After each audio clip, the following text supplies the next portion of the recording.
Liver সংক্রান্ত জটিলতায় মাত্র ৩১ বছর বয়সেই মৃত্যুর কাছে হার মানলেন জনপ্রিয় কন্টেন্ট ক্রিয়েটর ও অভিনেত্রী কারিনা কায়সার। ভারতের চেন্নাইয়ে চিকিৎসাধীন অবস্থায় মৃত্যু হয় তার। মৃত্যুর বিষয়টি নিশ্চিত করেছেন কারিনার বাবা, জাতীয় ফুটবল দলের সাবেক খেলোয়াড় কায়সার হামিদ।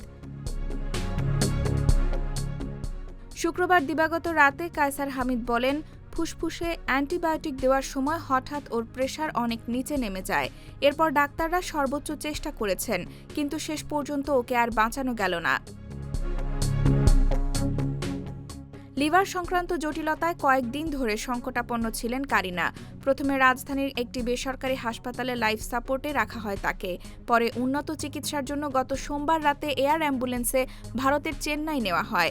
ভেলোরের খ্রিস্টান মেডিকেল কলেজ হাসপাতালে তাঁর চিকিৎসা চলছিল।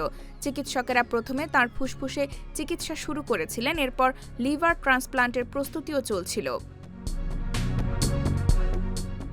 কন্টেন্ট ক্রিয়েটর হিসেবে পরিচিতি পেলেও সাম্প্রতিক সময়ে অভিনয় ও চিত্রনাট্য লেখার কাজ নিয়ে ব্যস্ত ছিলেন কারিনা। সামাজিক যোগাযোগ মাধ্যমে তাঁর প্রাণবন্ত উপস্থাপনা ও জীবন ঘনিষ্ঠ কন্টেন্ট তরুণ দর্শকদের কাছে তাঁকে জনপ্রিয় করে তোলে।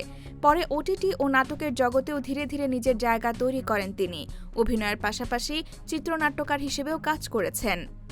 তাঁর উল্লেখযোগ্য কাজের মধ্যে রয়েছে ইন্টার্নশিপ ও 36-24-36।